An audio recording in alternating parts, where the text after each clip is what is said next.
Well, I think comebacks are a belief. Well, the Cowboys need a miracle. If you have enough people believing and everybody gets on that bandwagon, Pearson makes the catch at the 5, touchdown! it will happen more often than not.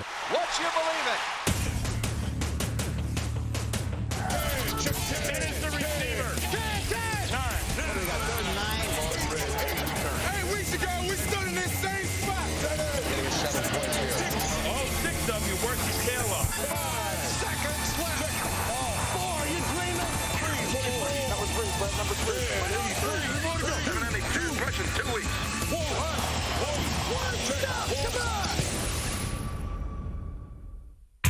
Who doesn't love watching a great comeback?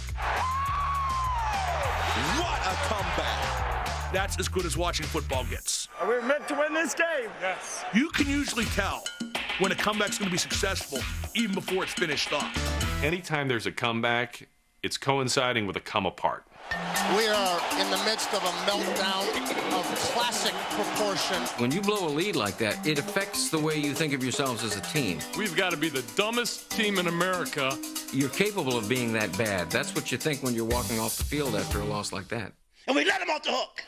There comes a time when a team that has the lead is more vulnerable than the team that is trailing. That pony was ready for the glue factory until the 4th quarter.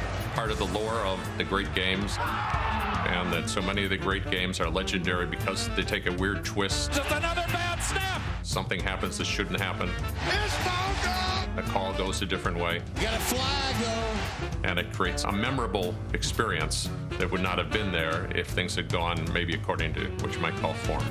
That was the second greatest comeback in NFL history. When you talk about the great comebacks, I don't know how you say the best. Leave that to us. The most wild, significant, and memorable comebacks in NFL history. We're counting down the top 10 right now. The number 10 comeback of all time. Montana's finest hour.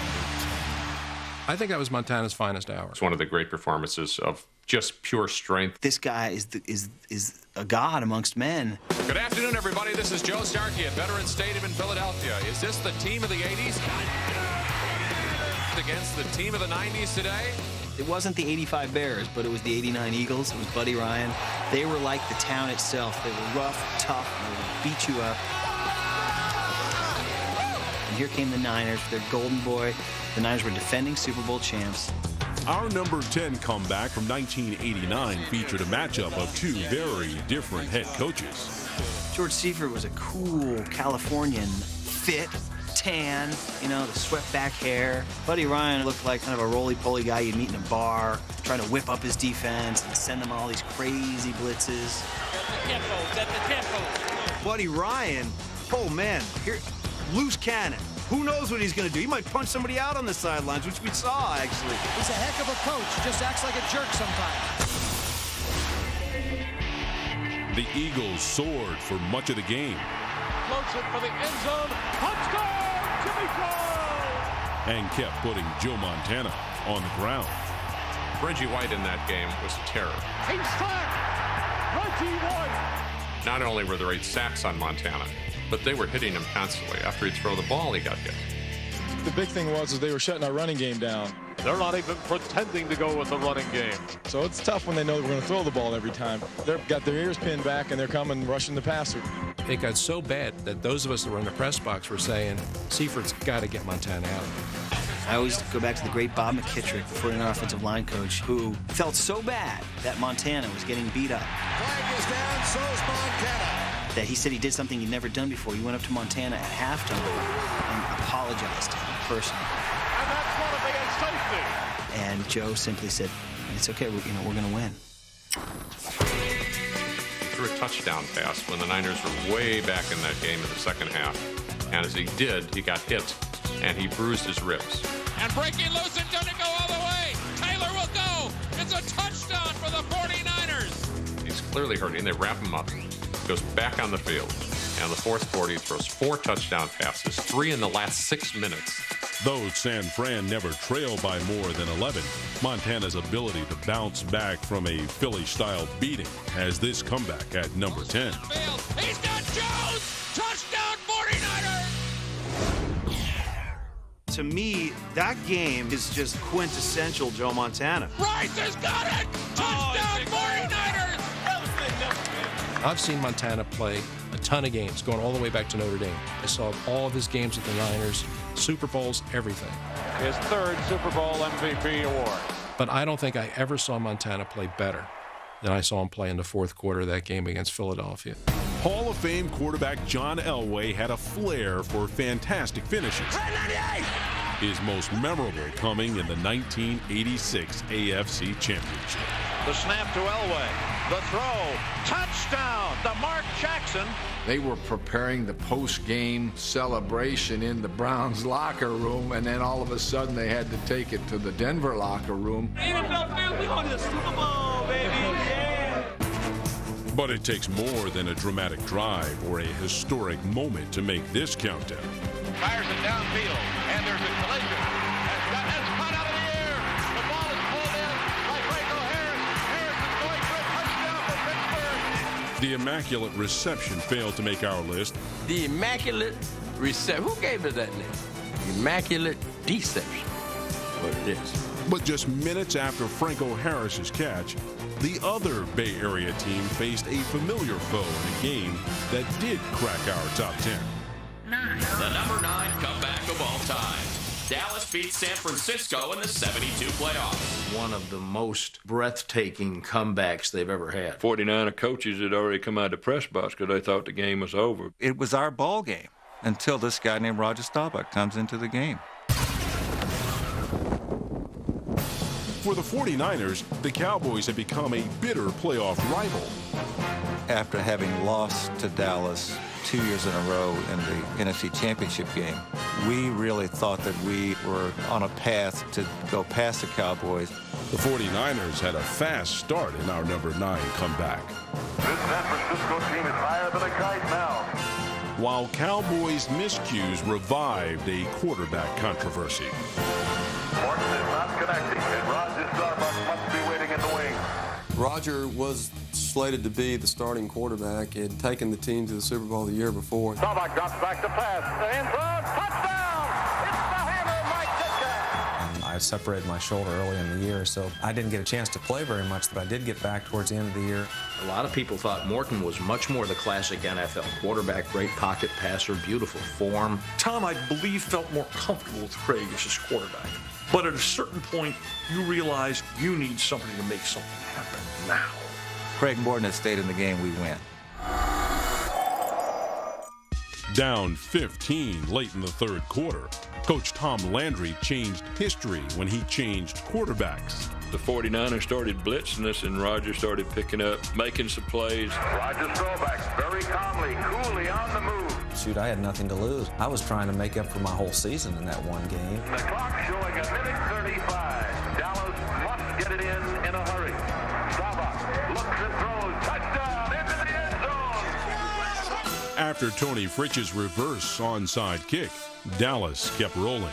And as soon as we got the ball, the momentum was on our side. Those guys were reeling on defense. They had a new quarterback in there, had a completely different approach to the game. A quarterback that could scramble when Craig couldn't.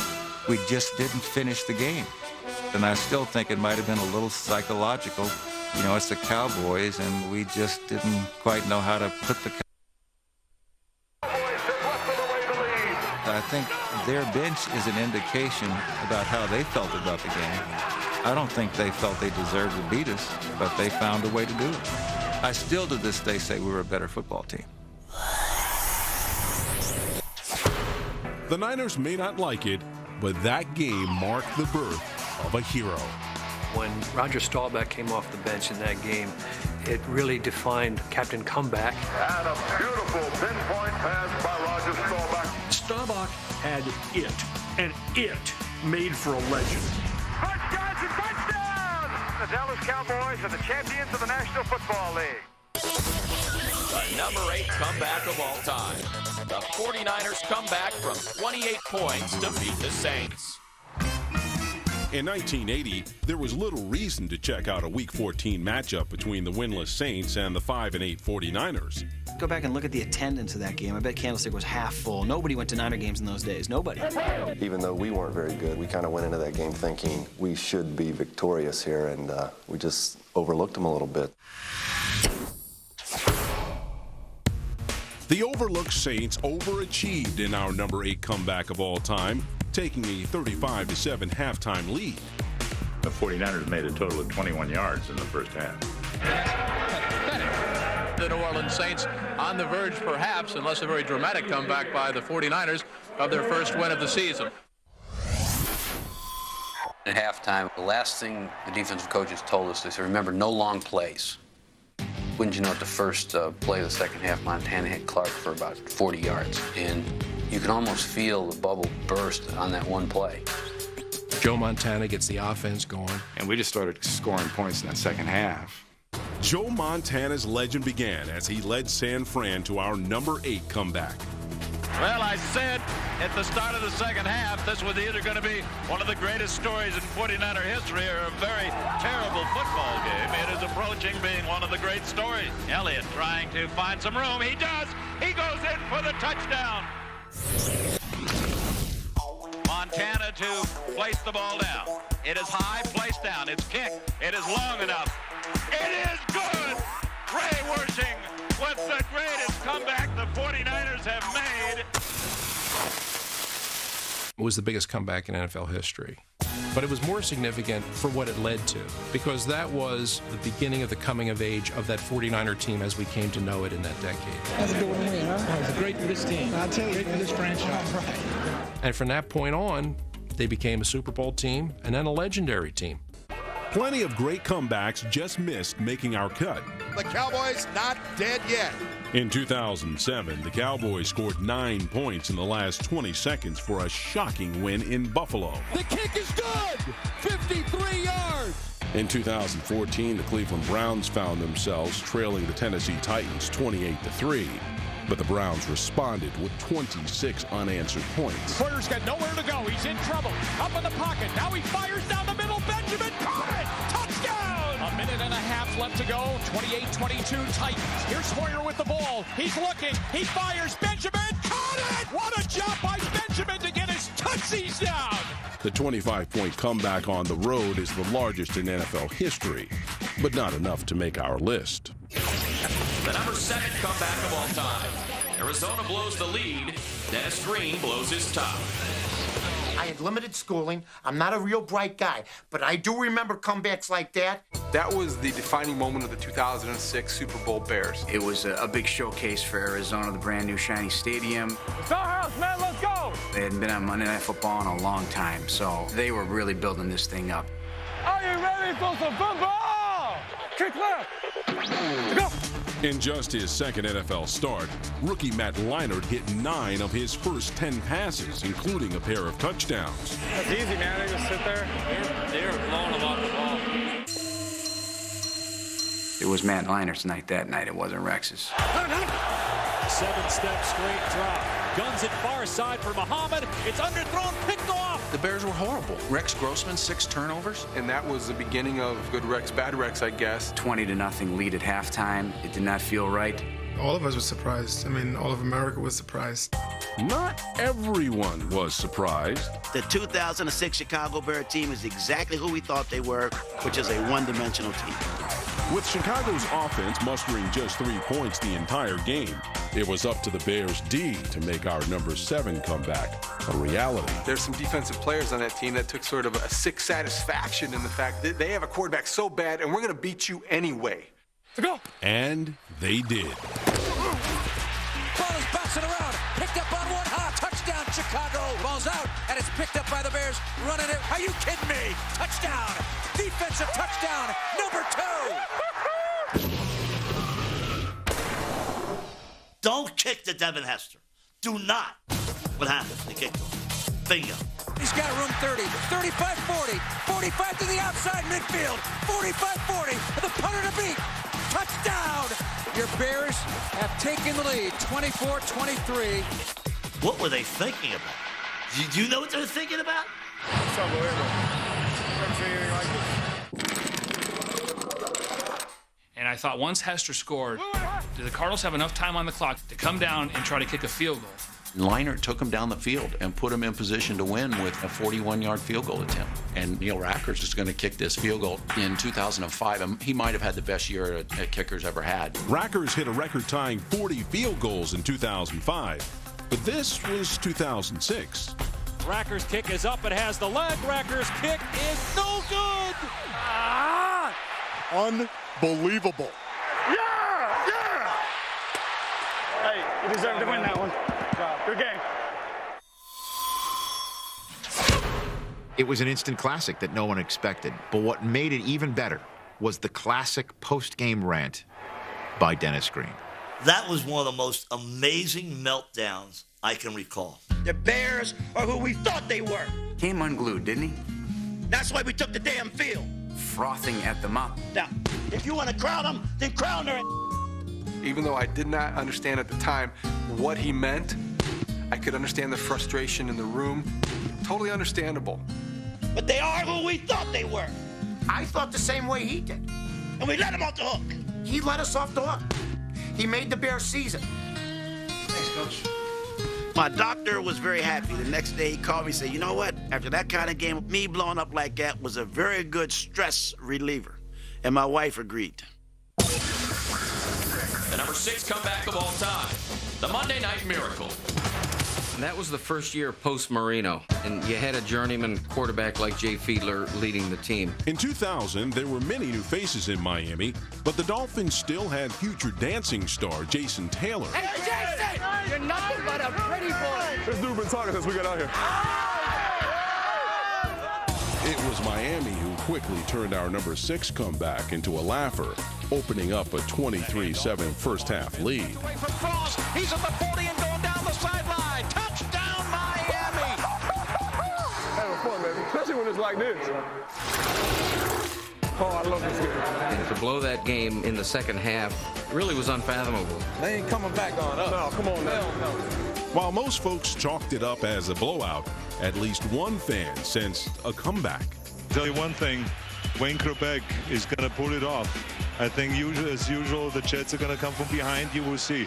I think that the Dolphins have to be terminated. All hope looked terminated when Miami extended their lead to 30-7 entering the fourth quarter.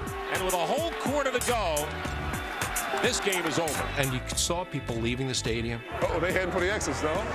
The Jets can't come back from this kind of deficit. There's a number of plays in a game like that, and you think, man, if that one play had gone the other way, we're not even talking about a great comeback because the Dolphins hold on and win. Sam Madison really had a pick. Unfortunately, the ball bounced around a little bit, and I think Lavernius Coles came up with it for a touchdown. Lobbing into the end zone, and it's intercepted. No, it's a touchdown. It was taken away by Coles. He took it out of Sam Madison's grasp. And now all of a sudden, Vinny Testaverde just got hot. And for those Jets fans who left this stadium about an hour ago, have we got news for you? I would have liked to have seen what was happening in all the cars on the Jersey Turnpike, people sitting in traffic that had left that game as they're listening to this comeback. Then as the game started getting closer, and here come the Jets, people started repopulating the building. This is unbelievable. Yeah. With 1:20 remaining, an unlikely hero gobbled up the deficit, tying the score. Touchdown to Jumbo Elliott. Big man almost dropped it. He thought it was a hamburger. It sort of adds to the ignominy and the shame when you're beaten by pass receiver Jumbo Elliott.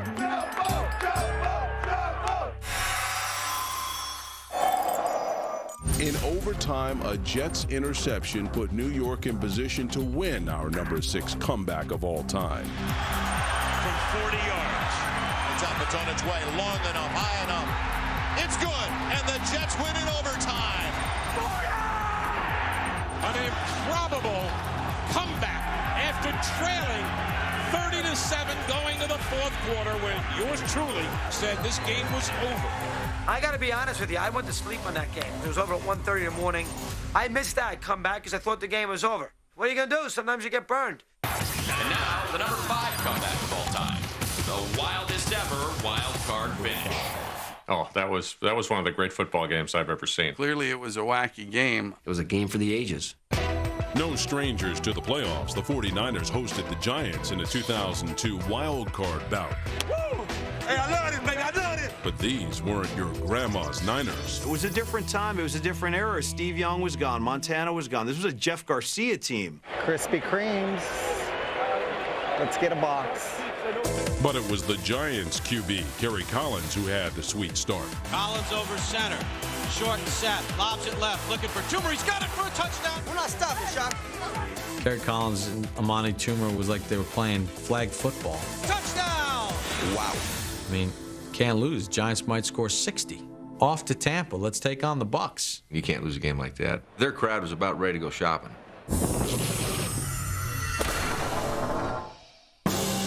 Fans put their credit cards away late in the third quarter after the Giants failed to bury the 49ers. Collins rolling right.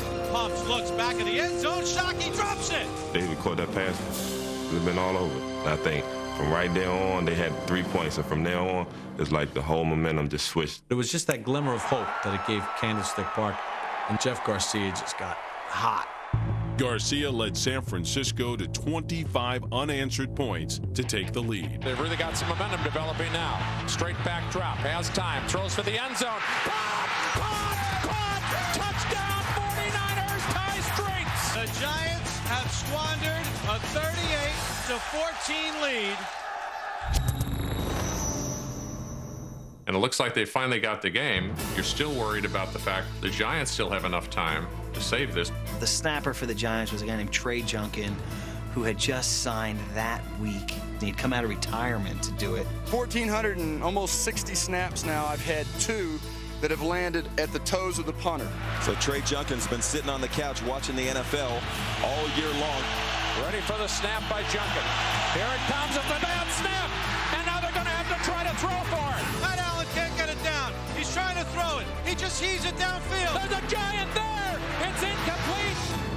What's going on? What just happened? The whole play was a wacky play. I don't think anybody really understood what was happening in that play. It became so chaotic. What you had was a muffed snap, so guys go downfield, and a desperation pass is thrown, and there's clearly contact.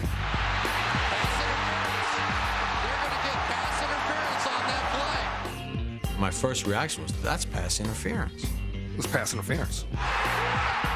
There's the flag. I mean, it was obvious the guy had pulled our receiver down. But the flag was for an ineligible receiver downfield. The question for me became, was he an eligible receiver?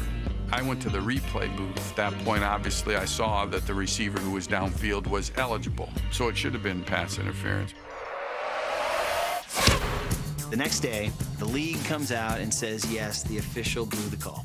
And then Steve Mariucci comes down from his office to meet reporters, and somebody says to Mariucci, the league says they blew the call, Coach. What do you say? Mooch paused for a long time. He says, bummer. Bummer. Bummer. Thank you. But now, Niners went on, Giants went home. Bummer. The number 4 comeback of all time. The Colts lead past the Bucs on Monday night.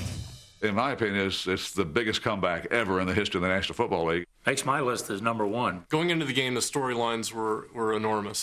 The Bucs were the defending Super Bowl champions, best defense in the league. The Colts arguably had one of the top offenses in the league. It's Tony Dungy's return to Tampa, the team that ran him out of town, and then they win the Super Bowl without him.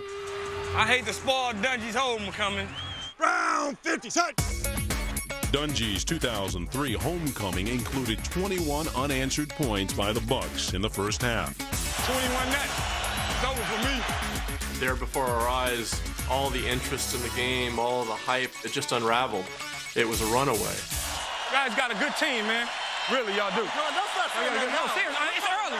No, I know, but you got a good team. You do. The league is replete with any number of comebacks like this, but I don't think many of them were against the Tampa defense. No, not in their house. And if a 21-point lead with 5 minutes to go against the Tampa Bay Bucs defense isn't a safe bet, what is? That was the all-time safe bet. This is a no-brainer. We're going to win this football game. Bucs are going to beat the Colts with 5:09 to go. Tony Dungy turned to his offensive coordinator, and said, let's get Peyton and the starters out of there. He didn't want to take a chance of Peyton getting hurt. He was told, no, let's do another series. And on the ensuing kickoff, Brad Pyatt, nobody ever heard of him before or since, returned the kickoff 90 yards. Obviously, everything had changed. Whatever happened after that is something out of a Rod Serling script. With the aid of an onside kick, Manning and the Colts closed the gap in less than 5 minutes. Marvin, touchdown again! It's second down and goal. One running back, Ricky Williams, has the ball up. Touchdown, Colts. We're tied 35-35 with 35 seconds to go. That pony was ready for the glue factory until the fourth quarter. I'm writing away. I feel pretty good about my story. Next thing I know, the game is tied. I'm staring at my story, which is due in 2 minutes, and nothing on my screen is relevant. And I just felt this bead of sweat coming down the side of my forehead.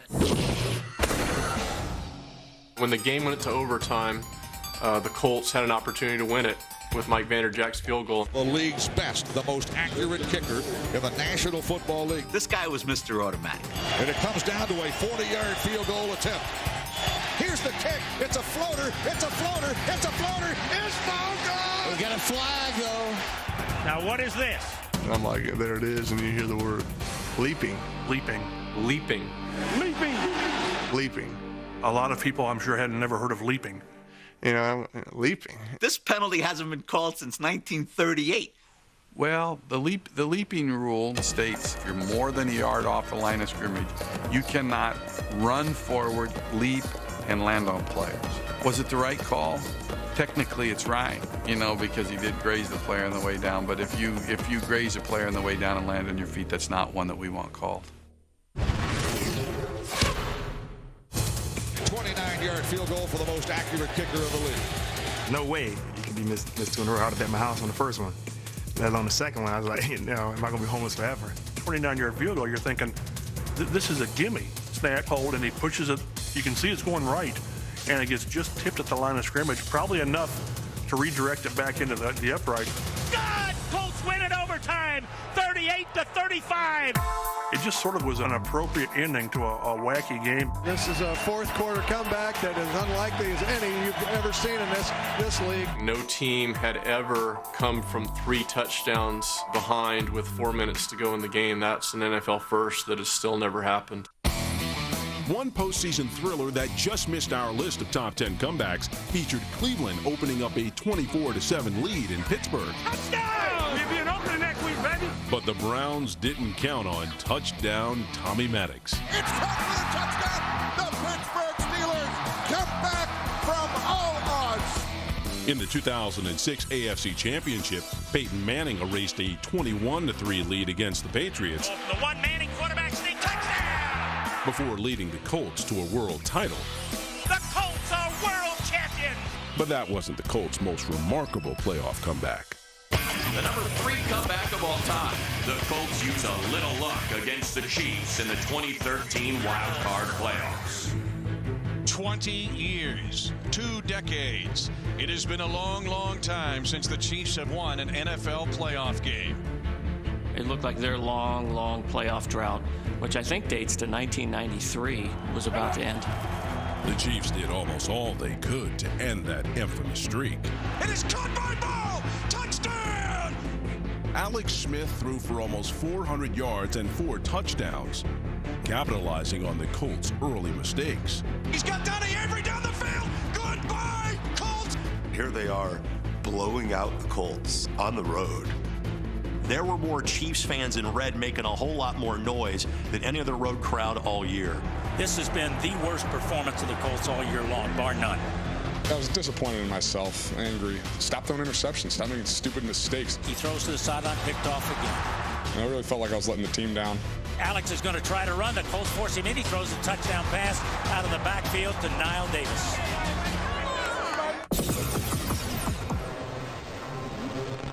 I believe on the Colts radio, because I was getting a hot dog, I remember hearing the guy say the season's over. We don't have to watch the rest of the game. It's over. And then Andrew Luck went to work. Trailing 38-10 in the third quarter, Andrew Luck threw a 46-yard bomb that ignited our number 3 comeback of all time. I had no problem believing he's going to win this game. See, that's the kind of thing he instills in you. Luck on the inside give to Donald Brown. Donald's at the 5. Donald scores! I'll say one thing. This team's never panicked since I've been a part of this club. That's the one thing about this Colts team is they have that belief that, hey, it doesn't matter how far we're down. We can come back and win the football game. The Colts got him from behind. That's Mathis. The amazing part of it was nobody left from what I saw. And I didn't hear stories about anybody leaving. So I think the fan base stayed there because they were anticipating that Andrew Luck can bring them back. Andrew throws it out to Donald Brown. Touchdown. Andrew throws back in the end zone. Touchdown. And all of a sudden, it's 41-30. He will give it to Donald Brown. Donald fights his way. Now ball's loose. Luck picks it up. And Luck scores. Andrew picked up the fumble. For that ball to bounce the way it did, bounce off somebody's helmet, and then he pick it up and score a touchdown. If the Chiefs get the ball there, they probably win the football game. You know, he can look so ugly at times and yet kind of shake it off and forget it. Way downfield, it's T.Y. He's got it. He's going to score. He's going to score. He's going to score. The Colts are going to win it. It's the second biggest comeback in NFL history. What Luck has done now is almost built this expectation that anything is possible anytime that guy steps to the field. They are who we thought they were, and we let them off the hook. Dennis Green wasn't always a hothead. In a 97 wildcard playoff, the Giants let his Vikings off the hook. Touchdown, Vikings! As Minnesota won with a 10-point rally in the last 90 seconds. I'd say this goes down as one of the great comebacks. 2 TDs in the final 2 minutes gave Danny White's Cowboys a wild win over Atlanta back in 1981. Danny back to throw, into the end zone, caught, touchdown! But postseason comebacks on the road are even more old school than that. The number 2 comeback of all time. Seattle sends Green Bay packing. This is a game you're going to talk about forever, and people are going to say, I remember watching that game. Before the 2014 NFC Championship game, playing at Seattle CenturyLink Field had been a house of horrors for the Packers. Green Bay lost the season opener and still has nightmares from 2 years earlier. With 8 seconds remaining, let's fly to the end zone. Going to give these guys a chance. Going up, coming down. Does he come down with it? Oh my God, he's got it!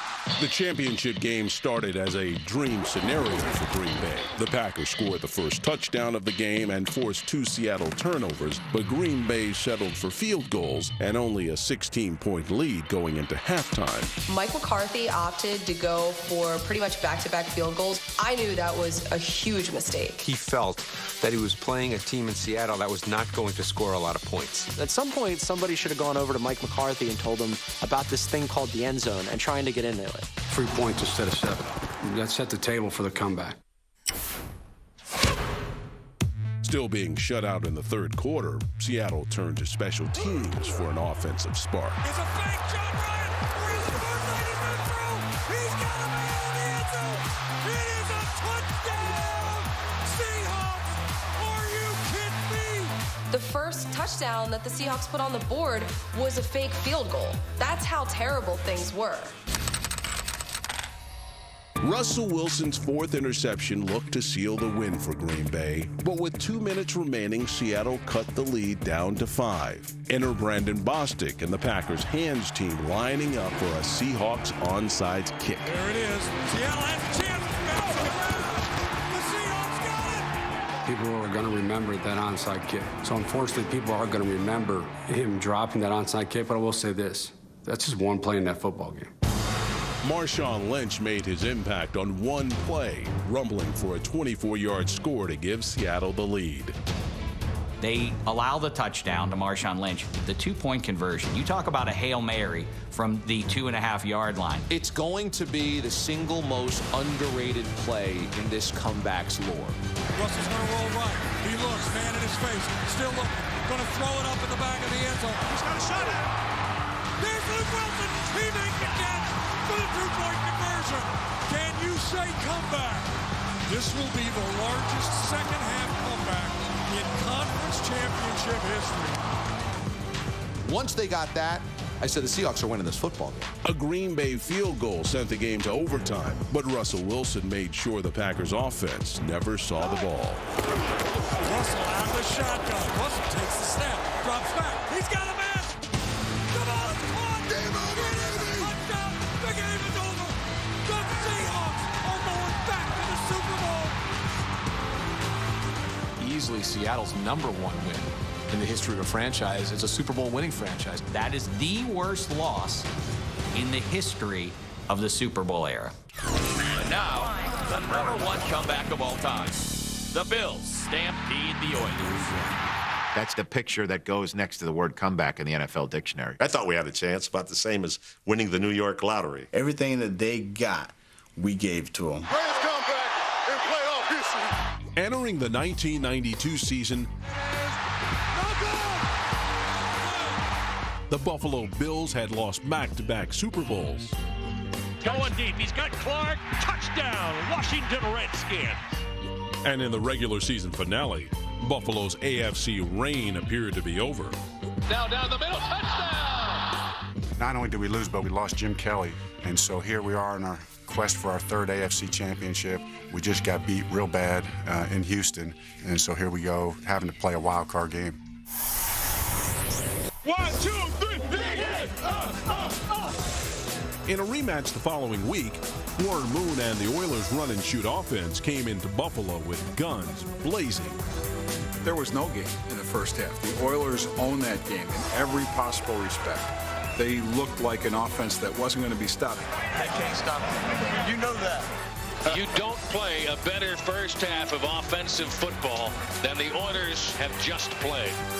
It just seemed like there was no chance for the Bills to come back, especially with a backup quarterback in Frank Wright. Wright throwing it to the right through the hands of McKellar. It's picked off. McDowell down the far sideline. He'll score for a touchdown. You know, the lights are on here at Rich Stadium. They've been on since this morning. You could pretty much turn them out on the Bills right now. You had a lot of people who had paid to get in, who were miserable, and they left. We can overcome, baby. We can overcome this. And trying to encourage him a little bit, I said, Frank, you're going to lead the greatest comeback in the history of the National Football League. Hey, remember Frank Reich is a senior in Maryland, engineered the greatest comeback in the history of college football, trailing by 31 to Miami. He and the Terps ended up beating the Hurricanes 42-40. Maybe he could do a 32-point comeback, huh? Davis running left, trying to get to the corner, and he is in for the touchdown. And now they're in their cars listening to the play-by-play, and they're realizing something amazing is going on, so they're turning around. When he made that particular run, you can kind of see the momentum shifting a little bit. And you're like, oh my God, here he goes. At the 5, in for the touchdown. Suddenly it went from 35 to 3 to 35 to 17. Remember, they've left. They're not letting them back in the stadium. Some people now are climbing fences to get back in. Down there is Reed at the 5, in for the touchdown.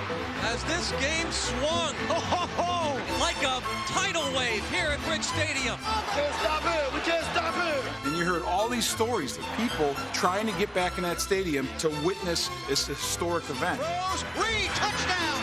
The Bills are back in it now. Good job, good job. Hey, still got one more.